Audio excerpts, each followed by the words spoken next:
Greetings, everyone. On behalf of Symposium VIIT, I am Mihir Kulkarni, and it is my absolute honor to present to you Anand Sivkumaran. He is the author of Natasha Mehra Must Die. It is a best-selling book, and it is the first book in the Doomsday trilogy. He is also an esteemed screenwriter and has also won the Indian Television Academy Award for the Best Youth Series.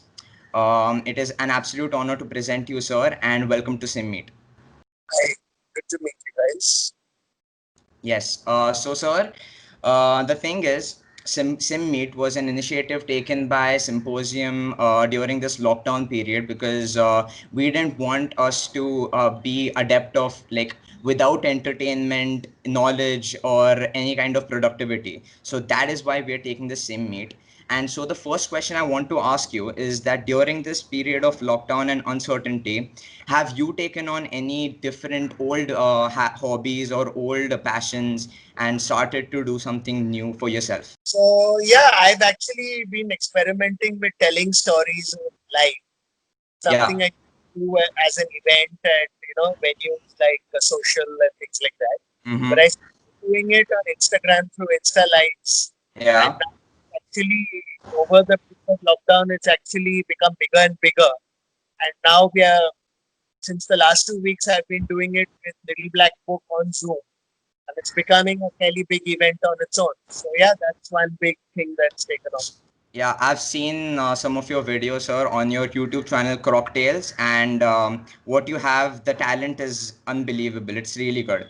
So, first, I emphasize that it is an absolute honor having you, but let me re-emphasize on that because it truly is.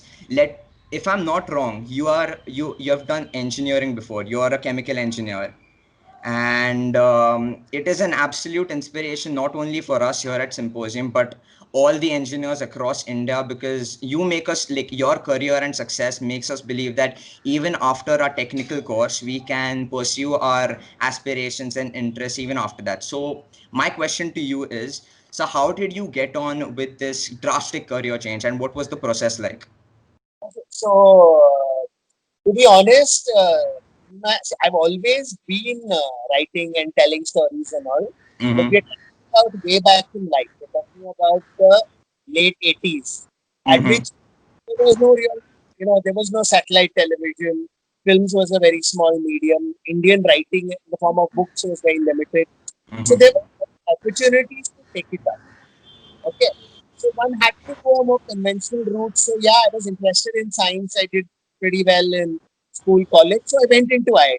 Yeah. I've gotten into that the first semester itself. I realized engineering is not my thing. So Yeah. now there's two options: either quit and then join an arts college or something, or stay in IIT and make use of the other opportunities. So Yeah. I at that time offered a lot of fantastic opportunities for writing, for doing plays, for Mood Indigo, for taking part in festivals. So actually, I would say that those 4 years, whatever I am today, a lot came out of the 4 years there. Mm-hmm. Yeah, obviously you got a lot of experiences. Exactly. And by the time I'd finished, I knew I wasn't going to go further with engineering. I didn't know what I was going to do. Okay, Mm-hmm. so what happened was a period of experimentation. So, I was writing for newspapers. I tried that, but I didn't want to do journalism. I tried my hands at advertising. That wasn't really exciting. I did a bit of radio. I started an events company. And Mm-hmm. it took 7 to 8 years before I got into mainstream writing. Yeah. The thing what I would try and tell people is, look, you're not necessarily going to know what you want to do, but keep trying different things, keep experimenting. There's no harm. Okay, and Mm-hmm. remember you. Don't compare yourself with other people's career paths. I mean, I was 29 and 30, and all my batchmates and all were earning big salaries and had houses and cars. And I was struggling to, pay rent. But it's Yeah. okay. You follow your passion, your graph will be different. You will achieve things at a different time.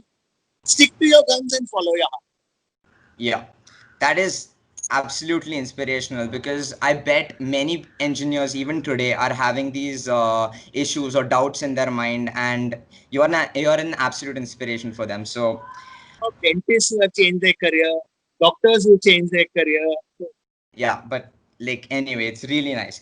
So you've been doing writing and writing scripts for almost 17 years now. Little more than 23.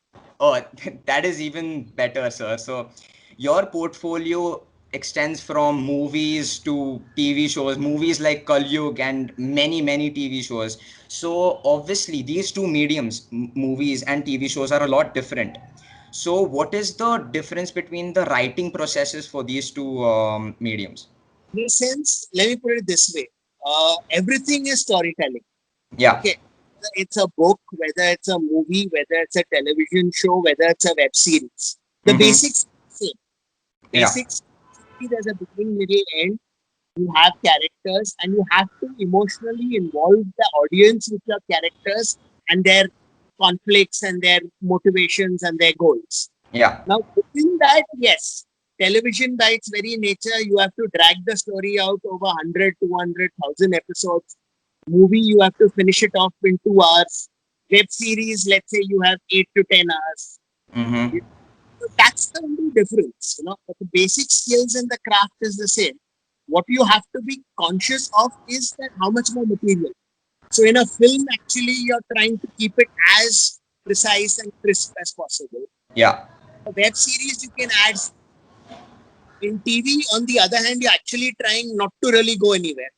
You want to Oh. finish entire episodes and not really move forward in the story, yet give the audience the feeling कि बहुत कुछ हो गया. Because Huh. actually is happening. Okay.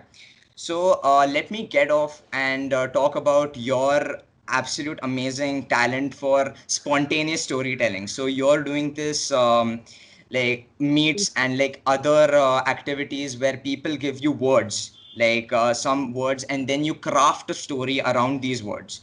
It is absolutely amazing and it's spontaneous, and that is what's like enthralling about it. So my question is that is there any kind of preparation that goes before this activity? Like, do you make yourself? Answer you with a simple Mm-hmm. Okay. okay. You give me a word and then Mm-hmm. character. Okay. Name of a character and a word. Okay, so name will be Mihir, and the word will be calculator. So Mihir, people call Mihir the calculator. And it isn't because he's so good at maths. The reason they do that is because Mihir has this very dirty habit. The minute he does something for you, if he buys you an ice cream, he'll calculate that and he'll remember that. And 1 week later, he'll say, "Yaad hai, I bought you an ice cream. Ab tum mere liye kya karne wale ho?" Yeah. So, and like, for example, if Mihir like helps his mother at home, like COVID time, he does the jhadu pocha, washes the dishes. Later on, when the subject of pocket money comes, Mihir will say, "Dekho, you used to pay the buy this much. I did that. I saved you itna time. तुम मेरे लिए क्या करने वाले हो?" So this is an example of spontaneous storytelling, and as you can see, there is no preparation because I didn't know what you were going to tell me. Amazing. So another thing I want to mention was like with the rise of technology and streaming platforms, it's almost like we have stories, the best of stories, the best entertainment right on our mobile phones, right on our screens in an instant. So do you think this is like reducing the amount of storytelling capability for the youth because they're not really imagining or creating their own stories because they have it immediately? That is a problem, to be honest. See, when I was growing up, there was no. I mean, on TV we had Chitrahar and Chayageet. That's it. Yeah. There's no Netflix, no Hotstar, nothing. Yeah. Our entertainment came one from reading books. So then obviously you have to imagine stories, and two from actually entertain. We had to make up games. We had to entertain ourselves. So yeah, absolutely, our imagination, our minds were involved a lot more. Yeah. However, having said that, it's a different world today. So yeah, you have a lot of options, but the problem having a lot of options is that attention span has gone down. Yeah. You'll start a new show on Netflix. 2 minutes, if you're not excited, you'll say, "Arey, there are 100 things. Baki kuch aur check out karna." Yeah. Challenge for writers today is to make things interesting and exciting that you can keep holding audience. Yeah. In fact, today we have to think even harder. Earlier we could say, "Ha, 2 minute ka ye kar lo, set up the character, make it." Now you can't do that. So, sir, what I wanted to ask you was that even you have adapted to these new times, and now you have started your own company or organization called Croctails, Yeah. and you are collaborating with many media houses and production houses such as Eros Now, Filter Copy, and etc. So, what has that experience been like? See, it's just an extension of what I was doing. See, the thing Yeah, in life is you have to grow. yeah. One person is limited by his imagination, his ideas, etc. Now with Croctails, there's a team of people. So Mm-hmm. newer ideas, I may look at a story a particular way. I may look at any situation, love or relationships or breakup in a particular way. There are four other people in the room. Mm-hmm. Each of their experiences, their thoughts, their ideas. So it becomes more interesting to tell different stories. Plus, of course, the simple thing that four people means you can do four times the amount of work. Yeah, Increasing what we as a company can do. We can, and the advantage for me is now, therefore, we can work on a TV show, we can work on multiple web series, we can work on a film. I can also do my books, I can also do my live storytelling. yeah. So that's the reason for something like Croctails. But it must have really like empowered you to like push your storytelling much more out there. Like, Absolutely, because people think differently. And the most important thing for us is that we disagree. So I may yeah. think it's a great idea, then my partner will come and say, but no, this has been done. This is not that Mhm. exciting. Or one of my other writers will say, no, it's very boring. So then Yeah, each of us is pushed, forced to think harder. Say, no, okay, let's not take the first idea. Let's not make it so easy. Let's think of something else. yeah. Keeps getting better. See, storytelling, writing, particularly, Hmm. only rewriting. Your Yeah, first draft is going to be great. Your 20th draft, maybe so you'll be getting somewhere. So you keep at it and keep making it better. And actually, that's the story of life. Because all of us are also works in progress and none of us is yeah. perfect. We keep working on ourselves and make us better. Definitely. Like there are many similarities and amazing. So what like with the youth, I asked you the question about streaming platforms, but what do you think that we should help how do you think we can create the urge for storytelling and creative thought in our youth today? Don't settle.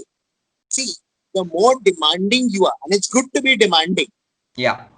And I'm not talking about just streaming or entertainment. Everything in Mm-hmm. life, Mm. we as people need to demand more. We need to demand better leaders. We need to demand better leadership. We need to demand more tolerance, more better news, more Yeah. unbiased news. So similarly, yeah, better entertainment, not the same old cliches, not, a hero jumping out of a helicopter and beating up 20 guys. Yeah.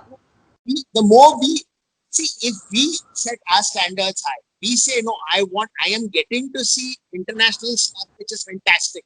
Yeah. When it comes to Indian stuff, I'm not going to settle. Mm. I'm not going to accept a Dabang 4. I'm not going to accept a Golmaal 7. I'm going to Yeah. ask, automatically, the standards improve. So demand creates supply. Always. Yeah. Well, sir, this is all I have right now for you because but I'm sure we can keep talking for hours and hours upon like and you can give me another story. I'll give you another name, I'll give you another word and you'll make another beautiful story. But right now this is all the time we have. Let me just tell you that it has been an absolute privilege having you here and the whole symposium team and I are absolutely honored and we thank you for joining us today. Well, is there anything you would like to share with us? Like one last thought, anything. No, all I'd like to say is follow your heart. The world will tell you how you should live your life. People will tell you lots of things. Forget that. You stay true to yourself. Follow what makes you happy. Ultimately, if you do that, if you live with passion and joy, success, money, everything comes.